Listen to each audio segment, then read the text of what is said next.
कल्पना गर्नुहोस् साथीहरू, यदि तपाईँ बिना रोकिएर पृथ्वी खन्न थाल्नुभयो भने के अर्को छेउमा पुग्न सक्नुहुन्छ?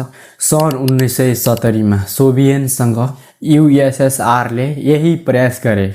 उनीहरूले करिब 12.2 किलोमिटर गहिरो खाल्डो खने, जुन आजसम्म मानिसहरूले बनाएको सबैभन्दा गहिरो खाल्डो हो। तर मेसिन जति तल गयो त्यति नै तापक्रम बढ्दै गयो। वैज्ञानिकहरूले करिब 100 डिग्री सेल्सियसका तापक्रम छ भने अनुमान गरेका थिए, तर वास्तविकमा 180 डिग्री सेल्सियस भन्दा पनि माथि तापक्रम पुग्यो। ड्रिलका उपकरणहरू बिग्रिन थाले र चट्टानहरू समेत तात्तिन थाले। तर यस अभियानबाट वैज्ञानिकहरूले करिब 2 अर्ब वर्ष पुराना माइक्रोफोसाइल्स अर्थात् सूक्ष्म जीवाश्म पनि फेला पारे।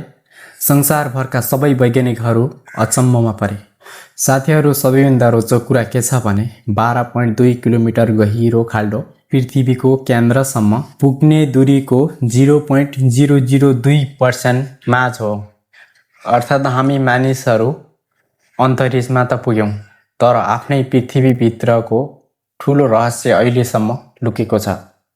यस्तै रोचक तथ्यहरूको लागि च्यानललाई लाइक, फलो, सब्स्क्राइब गर्न नबिर्सिनुहोला।